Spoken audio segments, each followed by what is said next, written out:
네, 정치 현장에서 한 걸음 떨어져 보다 객관적이고 분석적인 시선으로 정치권의 쟁점을 들여다봅니다. 정치외전 신현영 전 더불어민주당 의원, 이용호 전 국민의힘 의원 두 분 모셨습니다. 어서 오십시오. 네, 안녕하십니까? 네. 드디어 대미투자특별위원회가 재가동이 됐습니다. 오늘부터 3번의 소위를 거쳐서 9일에는 전체 회의, 12일에 본회의 처리를 시간표로 잡았습니다. 국회 동의와 또 한미전략투자공사 등 기존에 있었던 쟁점이 어느 정도 정리가 이제 된 것 같습니다. 12일 본회의 처리까지 과연 순조롭게 진행이 될지 두 분의 말씀을 오늘 첫 번째 이슈로 좀 들어보도록 하겠습니다. 네, 신 의원님부터 들어볼까요? 예, 그래서 국회가 어느 정도의 기능과 그리고 대미 관세 협상에 대한 그런 후속 조치에 대해서 역할을 하고 있다라는 면에서 국민적인 시각으로 봤을 때는 참 안심이 되는 상황입니다. 네. 여전히 뭐 이제 지선을 앞두고 이제 90일 정도밖에 안 남아서 국민의힘과 민주당이 아마 선거 모드 전환 때문에 많이 분주한 상황임에도 불구하고 이런 대미 특별법에 대한 위원회가 가동이 되고 네. 이제 소위도 구성돼서 9개의 법안에 대한 심사 그리고 서로 통합할 수 있는 뭔가 협상을 할 거라고 저는 기대를 하거든요. 네. 물론 국민의힘의 위원장이시기 때문에 아마 야당의 의견들이 많이 반영되면서 소통이 될 수밖에 없을 거라고 생각이 드는데 결국에는 지금 이란과 중동 전쟁으로 인해서 국제 정세가 너무 불안하고 네. 또 트럼프의 그런 돌출 방식으로의 여러 가지 그런 행태들이 이 미국과의 관세 협상에서의 우리가 불이익이 가져가지 않도록 네. 또는 다시 한번 보복을 당하지 않는 방식으로의 안정적인 대한민국의 대응을 위해서는 꼭 정부가 국회의 조력을 받아서 입법적으로 성과를 낼 필요가 있다라는 면에서 9일 그리고 12일 이런 타임라인을 가지고 이제 본회의 통과를 기대하고 있는 것 아니겠습니까?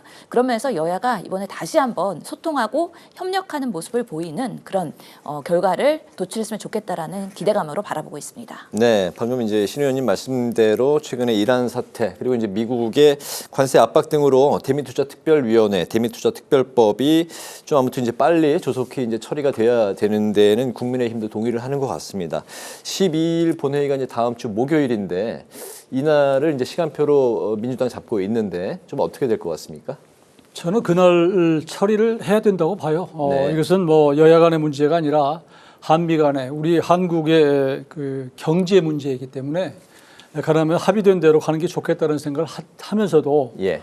이 법 자체가 너무 만시지탄이 있다라는 생각을 해요. 왜냐하면 이게 지금 뭐 한미 간의 관세 협상이 타결된 게 작년 10월 트럼프 대통령이 경주에 와서 아세안 에이펙 그 정상회의 때 우리가 얼마나 사실은 그 환심을 사기 위해서 선물도 주고 무슨 뭐 신라 왕관도 트럼프에 주고 하지 않았습니까? 그랬었죠. 네. 그러면 그 이후에 국회 차원에서의 후속 조치를 했어야 되는데 사실 그 이후에 집권 여당의 여러 가지 행태를 보면 사실 좀 차일피일 미루는 안 해도 되나 이런 생각을 했던 것 같고 그러는 사이에 이제 미국과 일본 사이에는 이게 급속히 진전이 돼서 한 달 전에 이미 일본 같은 경우에는 미국에 투자할 프로젝트 3개를 이미 결정하지 않았습니까? 네. 에너지, 발전, 뭐 핵심 광물. 이러고 나서 갑자기 한밤중에 트럼프가 그 X에다가 이제 한국은 뭐 국회에서 법을 처리 안 하는 바람에 이거 우리는 여기 자동차 관세 25% 올리겠다 그러니까 뒤늦게 놀래가지고 지금 하는 거거든요. 이런 면에 있어서 한국이 조금 외교 문제에 있어서 너무 조금 쉽게 생각하고 좀 어떤 약속도 피할 수 있으면 피하고 좀 깰 수 있으면 깨고 이런 모습을 보이는 게 과연 좋은 것이냐 하는 생각을 해요. 그래서 저는 뒤늦게지만 그래도 서로 합의를 해서 지금 알다시피 미국이 이란을 공습해서 지금 뭐 유가 문제 여러 가지들 때문에 대외 경제가 굉장히 불확실한 이런 상황에 놓여 있기 때문에 또 한편으로 이런 생각을 합니다. 미국의 연방 대법관에서 지난번에 이제 이 관세 자체는 위법이다 이렇게 하니까 이 뒤에 숨어서 좀 더 뭉개볼까 이런 생각도 할 수 있는 것인데요. 이럴 때일수록 오히려 그 전통 우방국과의 약속을 지키는 모습을 보여주는 것이 좋지 않을까 그런 차원에서 여야가 뒤늦게지만 합의를 해서 처리하고자 하는 뜻을 저는 존중하고 그대로 됐으면 좋겠습니다. 네, 특히나 대외 여건상 대미투자특별법 처리가 시급하다 두 분이 같은 말씀을 하셨습니다. 반면에 행정통합이 여전히 좀 공전을 계속해서 하고 있는데 민주당은 행정통합이 무산이 되면 이건 이제 순전히 200% 국민의힘 탓이다. 또 국민의힘은 민주당이 충남 대전까지 추가를 해서 현재 목리를 부리고 있다. 서로 이렇게 책임 공방을 벌이고 있는 상황입니다. 이 행정통합 문제 현재까지 좀 어떻게 보십니까? 저는 이번에 광주 전남이 이제 통합법이 통과됐잖아요. 네. 그날 그러니까 TK 통합법, 대구 경북의 통합법도 처리를 해주는 게 맞아요. 그런데 사실 민주당이 조금 집권 여당이지만 네. 때로는 하는 거 보면 야당을 좀 무시하고 자꾸 이런 것들 또 말로는 국가 차원에서 한다 그러지만 국가규정개발처에서 한다 그러지만 실질적으로 행동하는 거 보면은 자꾸 주민과 국회의원 간에 또 지역 간에 알게 모르게 조금 갈등을 유발시키는 그런 행보를 보였다. 그래서 좀 아쉬운 생각이 들고요. 알다시피 3월 2일 날 이제 광주 전남 통합 특별법이 통과가 됐는데 그 시점에서 이미 대구 경북 의원들이 100% 찬성하는 걸로 했고 네. 당시에 또 이게 완전히 이제 우리 당론으로 하겠다 그러니까 뭘 요구했어요. 그러면 필리버스터를 중단하면 해줄 수 있다 이렇게 얘기를 했단 말이에요. 그래서 오죽하면은 필리버스터까지도 중단했는데도 불구하고 그냥 집권 민주당에서 그냥 광주전담법과 통과시키고 나머지는 안 했단 말이에요. 근데 이게 굉장히 정략적인 것이 지금 민주당의 생각은 대구 경북과 네. 또 충남 대전을 하나로 패키지로 묶어서 지금 민주당이 원하는 것은 충남 대전의 통합이거든요. 네. 그래서 거기에 강훈식 비서실장 내보내는 게 이게 첫 번째 과제 이렇게 정치로 보는 건데 이 부분을 동시에 관철시키고자 해서 지금 끼어 팔기 하는 거다. 정치적으로 저는 그렇게 보고요. 근데 모르겠어요. 왜냐하면 이제 공직 사퇴 시한이 3월 5일인가 내일인가 네네. 그러는 걸로 알고 있는데 그때까지 대전 충남이 통합이 돼야지 강훈식 비서실장이 이게 그만두는 거거든요. 예. 이제 이것 때문에 좀 걸려서일지 모르지만 여하튼 자꾸 이렇게 여도 문제가 있고 야도 문제가 있는 것인데요. 좀 더 국민들이 보기에 좀 정정당당하게 좀 하는 것이 좋지 않았을까 그런 생각이 들어서 저는 TK 쪽 법안 통합하는 것은 그건 이유 여하를 달지 말고 네. 그건 통과시켜 주는 게 맞죠. 네, TK 통합법을 어떤 조건에 달지 말고 통과시켜 주는 게 맞다. 행정 통합에 대해서 이제 어쨌든 여러 가지 좀 아직도 제대로 돌아가고 있지 않는 것 같습니다. 어쨌든 대전 충남 통합이 관건인 것 같은데 민주당 입장에서는요. 예. 어떤 시각으로 보십니까? 결국에는 이재명 정부는 5극 3특, 그래서 지방 분권화 시대에 지방자치를 강화하려는 방식으로 일관성 있는 정책을 그동안 추진해왔다. 그런 면에서 이런 통합에 대한 부분에 있어서도 세 군데 모두 필요하다라는 인식을 가지고서는 법안을 가지고 논의를 한 건데 네. 문제는 국회에서 있었던 것이죠. 사실 광주 정남은 왜 이견 없이 한 번에 통과됐겠습니까? 지방자치에 있는 그런 이해관계자들이 통합이 되면 사실 시장 자리와 지사 자리가 합쳐지기 때문에 네. 본인들의 뭔가 이 선거에 있어서의 유불리가 상당히 희비가 달라질 수 있는 부분이 있거든요. 그럼에도 불구하고 대승적인 차원에서 지역 주민들의 발전을 위해서 특히나 통합하면 정부가 매년 5조씩 해서 4년간 20조를 지원해주고 여러 가지 자치 분권의 그런 역량을 강화할 수 있는 권한들이 부여되는 거거든요. 그러면서 세 지역 모두 이것을 반대할 이유는 없습니다. 근데 대구 경북이 왜 처음부터 통과가 안 됐느냐? 결국에는 거기에 수많은 국민의힘의 현역 의원들이 지금 시장 선거 그리고 지사 선거에 나오려고 하다 보니까 통합되면 유리한 사람과 통합하지 않아야 유리한 사람들이 각각 다르다 보니까 현장에서의 그런 반대가 분명히 있었던 거고요.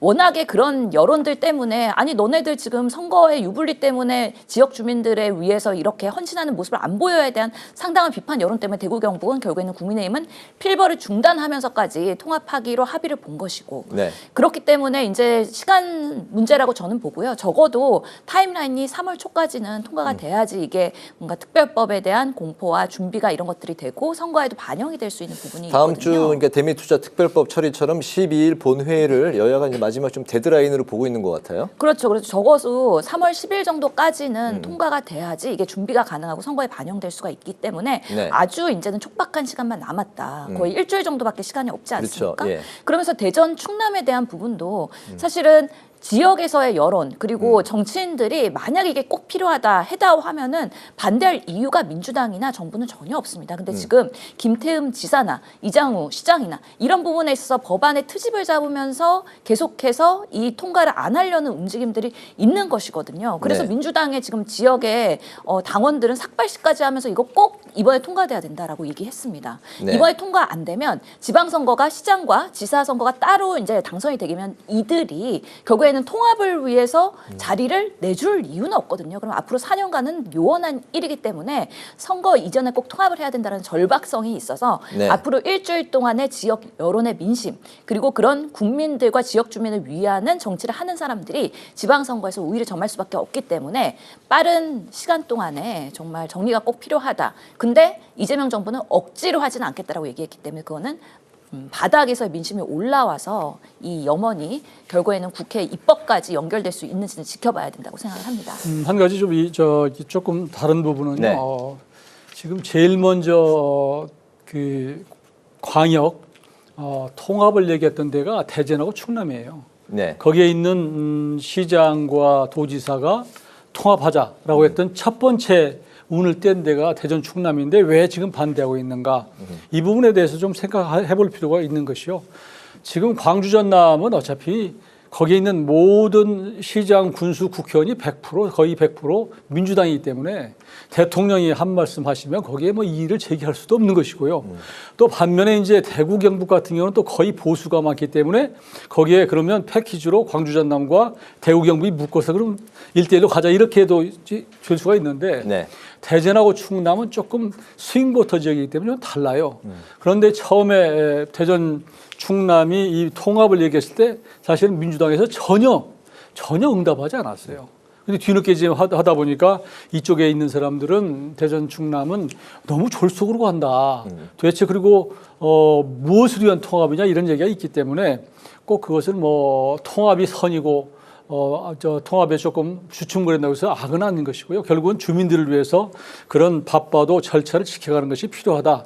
그런 측면에서 하는 것이고요. 오늘 결국은 이 특별 통합하는 이 부분을 꼭 TK와 충남을 다 엮어서 가야 되겠다고 하는 민주당도 사실은 좀 대승적이지 못한 측면이 있다. 자칫하면 대전 충남 것과 대미 투자특별법이 연계될 수도 있어요.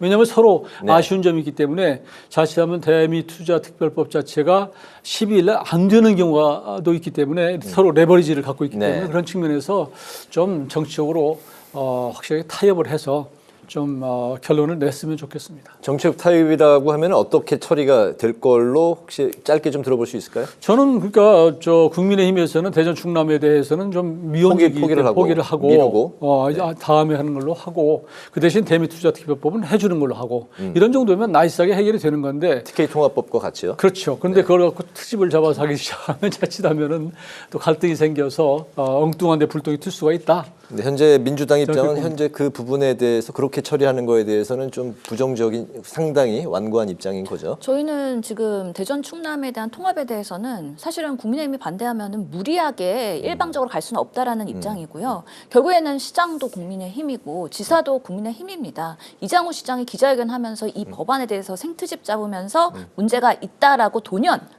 입장을 바꿨어요. 작년만 하더라도 통합이 필요하다고 했던 알겠습니다. 분이거든요. 예. 그런 부분에 있어서의 정치적 책임을 질 필요가 분명히 있다. 이 결과는 결국에 선거에 반영될 거라고 저는 생각합니다. 근데 이제 네. 자꾸 생트집이라고 하지 마시고요. 예, 좀 알겠습니다. 비판적으로 봤던 게 예. 전혀 없는 걸 얘기하는 것은 아니고. 행정 통합에 대해서 여야가 이렇게 이제 공방을 벌이고 있는 이 상황인데 사법개혁 공방도 여전히 이어지고 있습니다. 국민의힘이 이제 어제에 이어서 내일도 청와대까지 사법학의 3법, 규탄, 도보 투쟁에 나섰는데 하지만 이 강경 투쟁에도 오늘 정청래 대표가 조희대 대법원장의 사퇴를 여전히 촉구를 했습니다. 여당 일각에서는 탄핵 주장도 나오고 있는 상황입니다. 사법개혁 충돌, 점점 더 수위가 높아지고 있는데 이게 어느 선까지 갈까요? 이미 본회의는 통과됐기 때문에 이제는 거의 뭐 이제 사법개혁의 완성도가 올라가고 있는 상황에서 지금 국민의힘도 도보행전을 하고 있는 거지 않습니까? 어제 좀 졸속으로 했기 때문에 사실은 뭐 집회 시위도 못하고 그러면서 피켓도 못 들었고 그냥 침묵 시위로 진행을 하다 보니까 중간에 이탈자도 많았고 그런 과정에서 윤 어게인이 재등장하고 태극기 부대 성족이 다시 재등장하면서 내부에서 자중질환이 분명히 있었다. 그러면서 야당이 지금 제대로 된 뭐 역할이나 목소리를 못 내고 있는 스스로 어떻게 보면 자멸하고 있는 참 무기력한 모습이라고 저는 생각이 드는데요. 지금 조희대 대법원장은 결국에는 우리 국민들이 지난 비상계엄과 탄핵 과정에서의 여러 사법부의 신뢰를 저해하는 모습들을 대법원이 스스로가 보여주지 않았습니까? 예를 들어서 뭐 윤석열 구속 취소에 대한 부분이나 아니면 이재명 그 대선 후보에 대해서 파기환송을 하는 부분, 이렇게 무리하게 대통령 선거에 개입하려고 했던 여러 가지 부분들, 그리고 뭐 서부지법 사태에 대해서, 그리고 비상계엄에 대해서 사법부가 아무런 쓴소리를 못하는 그런 부분에 있어서 옹졸한 모습을 보인 것이기 때문에 네. 그렇다면 조희대 대법원장 체제에서 이런 대법원이 정말 국민들의 사법 신뢰를 회복하기 위해서는 내부에서의 자성의 목소리, 그리고 그동안의 사법부가 너무 권위적이고 독립적으로 하면서 좌지우지했었던 그런 국민의 신뢰를 저버릴 수밖에 없었던 역사적인 과오, 이런 것들에 대해서 어떻게 개선할 수 있을지에 대한 그런 반성이 보여야 되는데 전혀 그렇지 않다라는 면에서 민주당에서 강하게 문제 제기를 하고 있는 것이고요. 결국에는 사법개혁에 대한 국민들의 염원이 있기 때문에 이런 부분들은 앞으로도 지속적으로 추진될 것이고, 그 과정에서의 너무 빠른 개혁 때문에 현장에서의 부작용이나 아니면 시스템 준비가 안 되는 거 아니냐, 이런 우려의 목소리가 있을 수 있습니다. 네. 그런 부분까지도 이제 차근차근 준비하면서 국민 혼란을 최소화하기 위해서 노력을 할 것이라는 말씀을 드리겠습니다. 네, 사법개혁에 대해서 이제 민주당의 의지는 시종일관 점점 더 강해지는 것 같고, 국민의 힘은 이제 강경한 입장, 도보 투쟁까지 나섰습니다. 그런 상황에서 이제 대법원장 사퇴 뭐 촉구도 나오고 있는데 현재 이 상황은 좀 어떻게 보십니까? 저 심각하게 보죠. 말은 사법 개혁이라고 그러지만 제가 보기에는 사법 파괴죠. 헌정 질서 유린입니다. 사실은 지금 있는 헌법 체제는 삼권 분립이고요.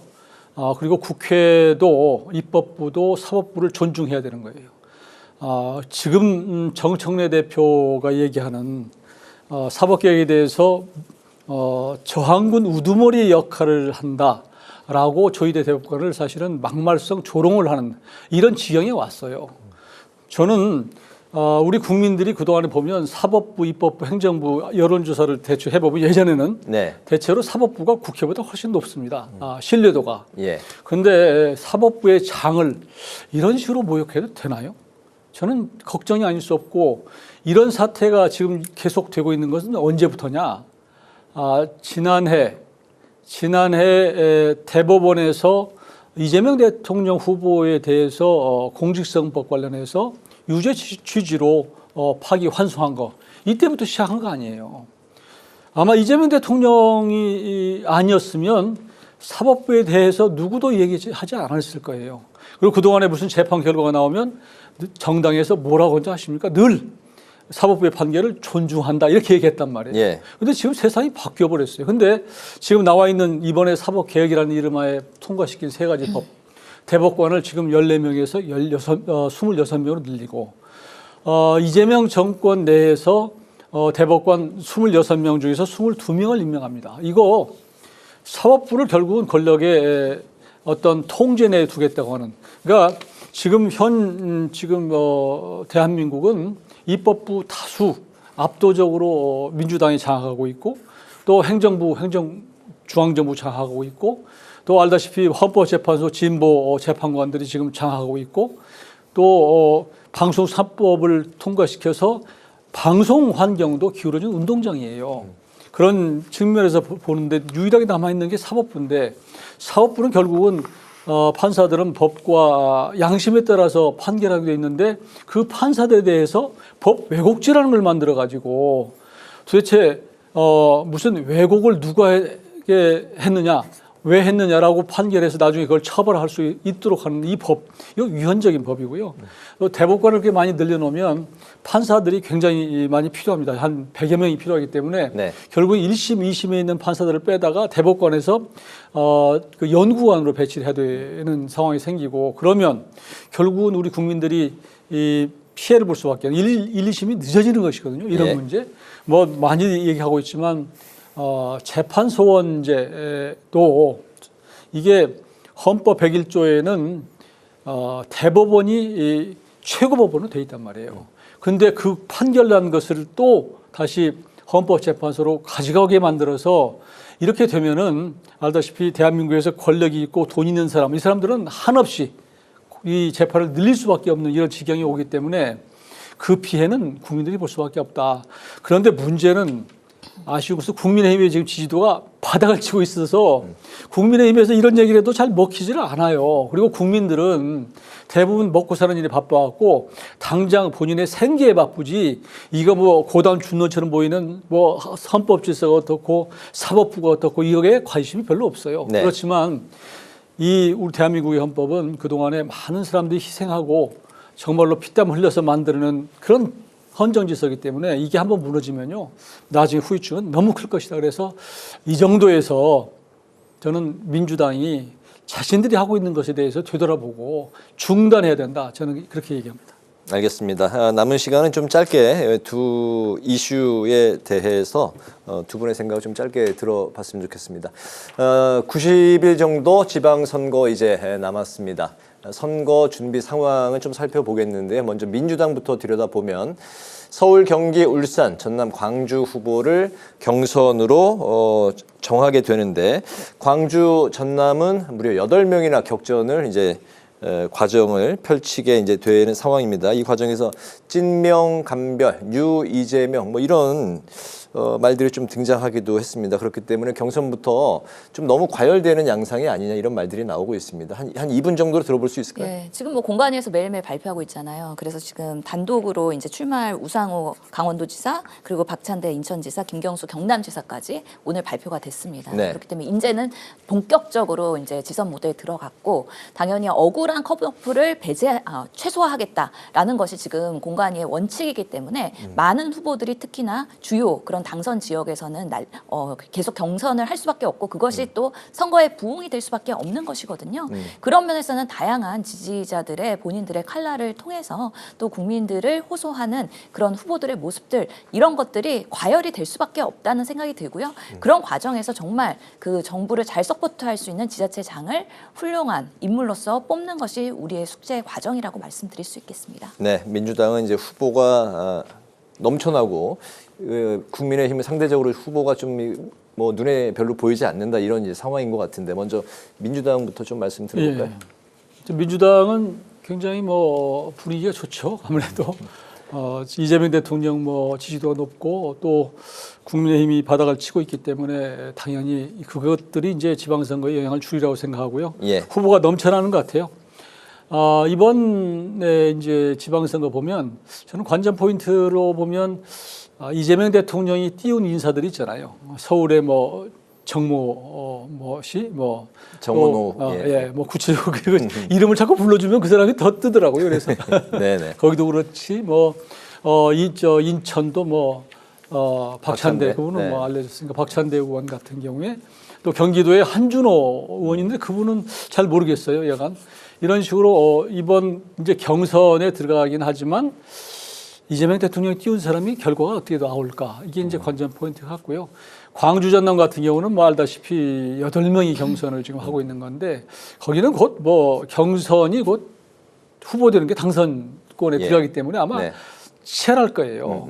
그리고 이제 그분들이 또 경선하면 또 한편으로는 내가 경선 떨어지더라도 어떤 공직 차례 가지 않을까 이런 생각도 좀 하고 있을 것이고 그래서 하여튼 그 반면에 우리 국민의힘은 좀 어려운 상황이 있는데요.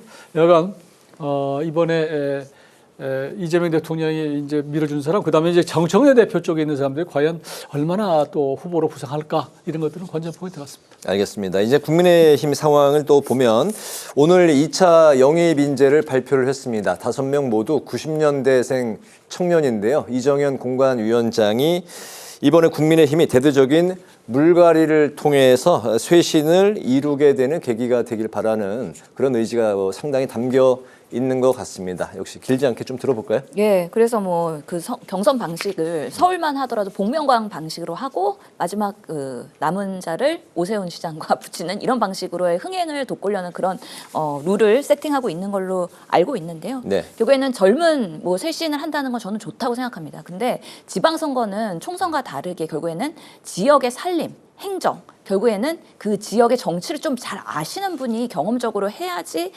국민들한테, 지역 주민들한테 호소할 수 있고 훨씬 더 좋은 결과를 도출할 수 있기 때문에 그런 면에서 너무 신인인 분들은 국민들한테 특히 지선에서는 좋은 그런 판단을 기대하기는 좀 어려운 한계는 분명히 있다라는 말씀을 드리고, 그런 면에서 이번에 인재 영입이 국민의힘이 뭔가 굵직한 경험이 많은, 연륜이 있는, 풍부한, 학식이 있는 그런 분들보다는 신입이기 때문에 물갈이가 될 수는 있겠지만 그렇다고 섣부른 행정에 또 결과를 도출할 수 있기 때문에 이런 우려들을 바라보면서 저는 지켜보고 있습니다.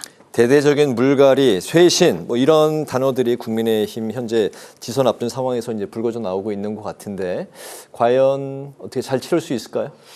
걱정이 많죠. 사실 뭐 영입을 한다고 그러는데 90년대생 영입해가지고 그분들이 얼마나 큰 역할을 할지는 모르겠어요.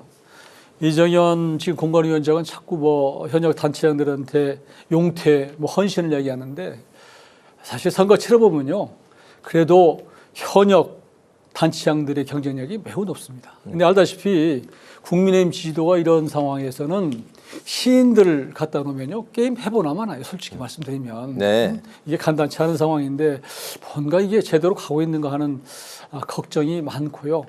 더 중요한 것은 이 지방선거에서 우리 국민의힘이 어느 정도의 집권 여당을 견제할 수 있으려면 국민의힘의 지지도를 올리는 게 급선무예요. 그러려면 어떻게 해야 됩니까? 저는 뭐 간단히 얘기하면 국민들이 듣고 싶은 얘기, 국민들이 원하는 답변을 주면 되는 거예요. 그건 장동혁 지도부가 해야 될 일이고, 지금 알다시피 뭐 개헌 문제에 관해서 윤석열 철연 문제에 대해서 단호하게 해야죠. 그러면서 어떻게 90년대생 누군지 어떻게 합니까? 대다놓고 게임을 하겠다? 저는 얘기 안 되고요. 오세훈 서울시장 얘기도 자꾸 무슨 용태 뭐 여러 가지 거기를 겨냥한 얘기가 나오는데 아무리 누시고 찾아봐도 오세훈 시장만큼 경쟁이 있는 사람 외부에서 데려올 게 없어요. 그런 사람 찾기가 어렵고, 그런 사람이 있다면 오겠습니까? 지금 국민의힘. 현재 장동혁 대표는 태세 전환을 해야 된다는 건데 그럴 가능성이 있어 보입니다. 근데 정치라고 하는 게요, 이제 두 가지 리더가 있는데 하나는 하루아침에 확 바꾸는 사람이 있어요. 이재명 대통령도 하루아침에 확 바꿀 수 있더라고요. 예를 들면 뭐 무슨 얘기 했다가 내가 뭐 그것은 그때 얘기고 확 바꿀 수 있는 그런 지도자가 있는가 하면, 어떤 또 그 정치인은, 지도자는 천천히 바꿔요. 하루에 1도씩 바꿔서 180도 바꾸는데 6개월 그랬단 말이에요. 왜냐하면 본인의 그동안에 쏟아던 얘기의 일관성 때문에 그러는데 지금 시간이 없습니다. 그리고 그게 부끄러운 것이 아니기 때문에 저는 장동혁 대표만이 국민의힘의 지지도를 올릴 수 있는 유일한 사람이고, 본인이 결심을 해서 지금 많은 국민들이 원하는 그 어떤 메시지, 윤석열 철연 이런 문제를 던져놓지 않으면 지방선거는 지금 백약이 무효인 상태다. 거기다 대고 무슨 뭐 지금 말이죠, 경기도나 서울에 심지어 광역의원 후보를 구하기가 어려워요. 네. 오로지 기초의원 가범만 받으려고 하는 상황인데 무슨 90년대생 한가한 얘기를 합니까? 알겠습니다. 저는 이걸 꼭 지도부한테 얘기하고 싶어요. 상대적으로 좀 길게 들었기 때문에 예. 국민의힘을 바꿀 수 있는 사람은 오직 장동혁 대표뿐이다. 네. 뭐 이제 와서 비대위 전환하기는 매우 어려울 거라고 생각이 들고요. 국민의힘이 잘 바뀌었으면 좋겠다라는 정치인으로서 같이 응원을 하고 싶은 마음입니다. 결국에는 양 날개로 우리 정치가 잘 날아갈 수 있어야 된다고 생각합니다. 정치외전 오늘 여기까지 듣도록 하겠습니다. 지금까지 신현영 전 더불어민주당 의원, 이용우 전 국민의힘 의원 두 분과 함께했습니다. 말씀 잘 들었습니다. 고맙습니다.